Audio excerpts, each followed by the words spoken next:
Bienvenue dans votre rendez-vous Planète Locale comme chaque lundi. C'est une question qui revient souvent dans ce rendez-vous. Peut-on consommer responsable? Comment consommer responsable? Comment consommer éthique? On va essayer d'y voir plus clair avec vous. Alexandre Attens, bonsoir. Bonsoir. Vous avez cofondé en juillet 2020 une plateforme qui s'appelle Super Responsable, un nom qui sonne comme très ambitieux. En tout cas, vous allez nous expliquer tout à l'heure précisément de quoi il retourne.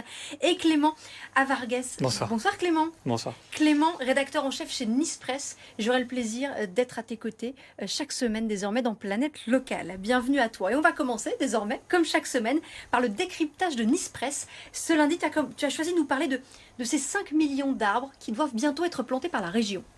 Tout à fait. On le sait depuis à peu près fin janvier. La région Sud veut planter 5 millions d'arbres d'ici à 2028. 5 millions, tout simplement parce que c'est un par habitant. Il y aura plusieurs objectifs, plusieurs idées clés. La première, c'est de défendre notre patrimoine naturel, parce qu'à peu près 80% de ces arbres-là, on va les planter dans nos forêts. Il y a à peu près 80% sur ces 5 millions. Le reste, dans les grandes villes, ça permettra de lutter contre la pollution de l'air. Ça absorbe le carbone, les arbres, on le sait. Mais aussi de lutter contre les incendies, là encore dans les forêts.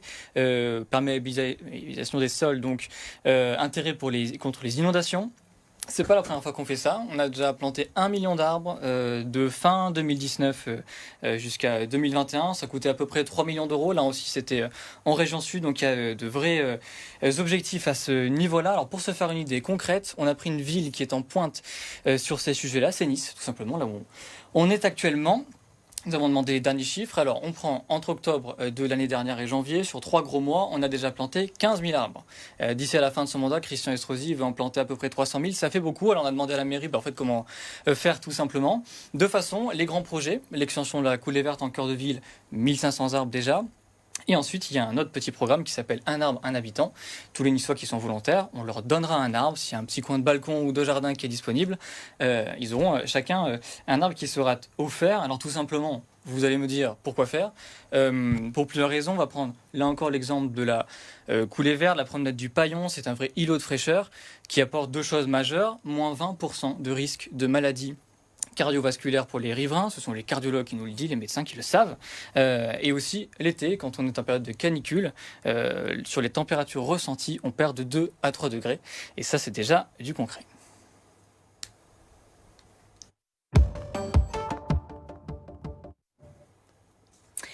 Alexandre Attens, on parle désormais consommation responsable et éthique. Vous avez cofondé cette plateforme Super Responsable qui, en fait, met en relation des commerces et des clients. Quelle est la vocation exactement de cette plateforme en quelques mots? Qu'est-ce que vous faites?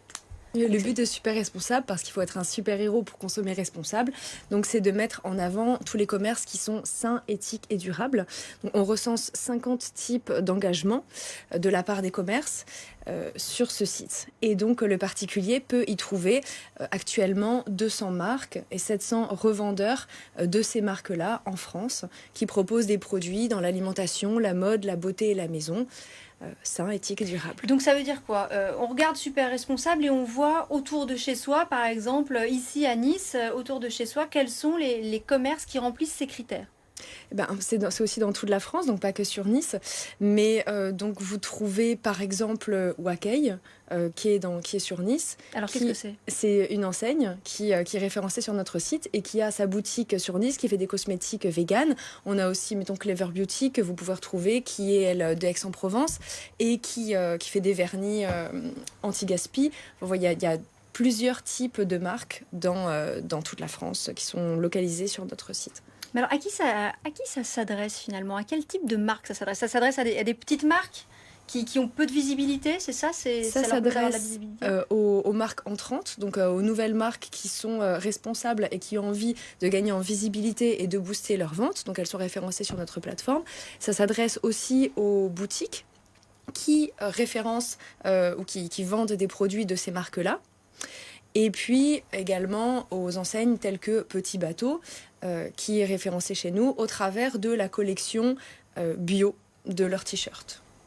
On l'a vu, vous vous êtes lancé pendant la crise sanitaire, évidemment.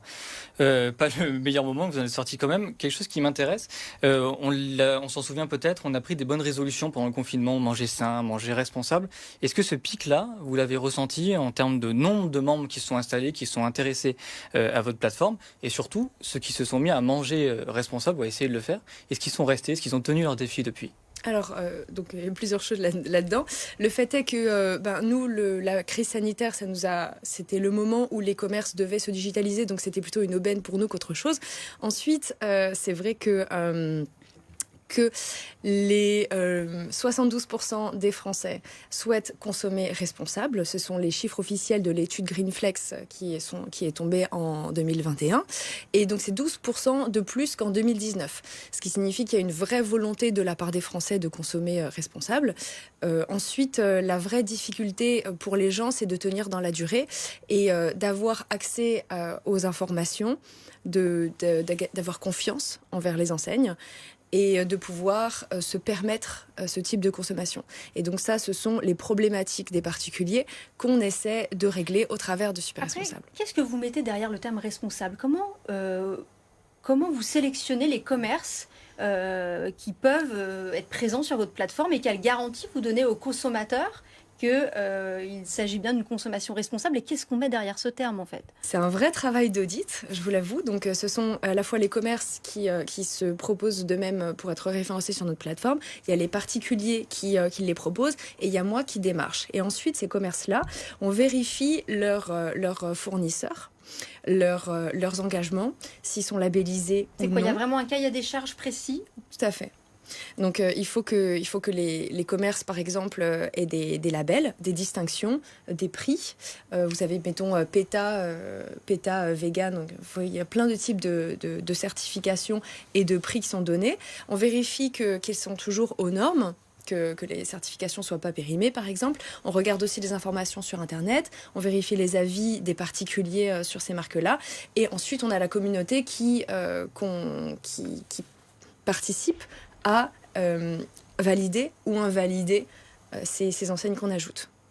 C'est aussi une opportunité pour certaines enseignes d'exister, parce que comment faire face, par exemple, dans le prêt-à-porter aux géants du secteur, dans la cosmétique aussi, vous évoquiez la cosmétique tout à l'heure, c'est aussi une volonté de faire émerger des petites marques qui ont voilà, du mal à gagner en notoriété, en clair. Exactement. C'est vrai que digitalement parlant, il faut injecter un certain budget en publicité pour être vu sur Internet, face aux grands mastodontes qui sont très présents. Et donc, le fait d'être présent sur notre Select Store permet d'améliorer son référencement naturel. Vous les accompagnez aussi, ces marques, hein, c'est ça ? Vous leur proposez aussi un service de conseil, d'accompagnement, marketing, etc. Hein. Exactement. En fait, les enseignes bénéficient des fonctionnalités de base et puis des fonctionnalités intelligentes et des services sur mesure allant jusqu'à l'accompagnement mensuel ou annuel. Combien d'enseignes aujourd'hui vous accompagnez ? 200 marques. 200 marques. Demain, si une de ces enseignes voit un de ces labels périmés ou ne remplit plus ses engagements, est-ce que vous arrêtez de collaborer avec elle ? On la prévient. Vous la prévenez ? Oui, on lui dit de se mettre à jour. Et si elle ne le fait pas, on met sa page en off et puis on...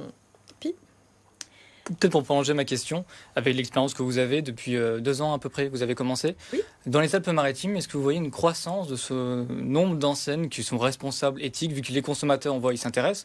Est-ce qu'il y a de plus en plus de commerce chez nous, sur la Côte d'Azur ? Oui. Sur la Côte d'Azur, vous l'avez quantifié de façon générale, non.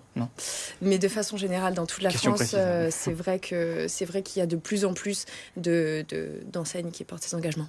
Et juste pour terminer, j'imagine que si vous êtes lancé dans cette aventure, c'est que c'est des questions qui vous touchent personnellement et vous intéressent. Oui. Est-ce que, en mettant en avant le consommer responsable, on oublie parfois de dire que consommer responsable, c'est peut-être aussi consommer moins. Est-ce que ça, c'est un message que vous portez ? Vous n'êtes pas sur ce credo-là ? Tout à fait. Je porte également ce message. Le fait est qu'il faut choisir il y a plusieurs questions à se poser. La première étant, est-ce que j'en ai vraiment besoin ? Ensuite, qui est-ce que je décide de faire travailler ? Qui est-ce que je décide de soutenir ? Est-ce que je souhaite faire soutenir l'économie locale ou pas ? Et puis, il y a aussi la durabilité du produit. Et également la durabilité. Eh bien, merci beaucoup, Alexandra Tens, d'être venue nous parler donc de cette plateforme super responsable ce soir dans Planète Locale. On va passer à l'agenda. Clément, de quoi on cause? Eh bien, chaque semaine, on va essayer de vous sélectionner plusieurs sorties qui sont sympas et écolo à faire en famille. En plus, c'est les vacances, donc c'est vraiment le bon moment. Mercredi 9, la ville de Nice propose un éco-carnaval. Un éco-carnaval, tout simplement, c'est quoi? Juste avant le lancement du vrai grand carnaval, vous pouvez venir avec vos enfants à la Maison de l'Environnement, 31 avenue de Castellane à Nice. Là, il y aura des associations proches de l'environnement, évidemment, qui vont vous faire différents petits ateliers. Certains de sensibilisation, d'autres sympas aussi, pour fabriquer de jolis déguisements avec évidemment des objets recyclés qui pourront, ces déguisements, être évidemment portés juste après pour le lancement du carnaval. Toujours à la Maison de l'Environnement, toujours 31 avenue de Castellane à Nice, samedi 12. Rendez-vous avec l'association Le Ripper Café de 9h à 12h. Là, des bénévoles vous accueillent avec vos objets cassés. Ils auront à cœur de leur donner une deuxième vie. C'est idéal pour le zéro déchet, évidemment. Merci Clément et à Merci lundi prochain. À lundi prochain. Et quant à moi, demain, je vous donne rendez-vous pour Azure Business. Nous aurons le plaisir de recevoir Xavier Pelletier, le préfet qui est délégué à la reconstruction des vallées. Nous échangerons sur la reconstruction économique de ces vallées un peu plus de 15 mois après le passage de la tempête Alex.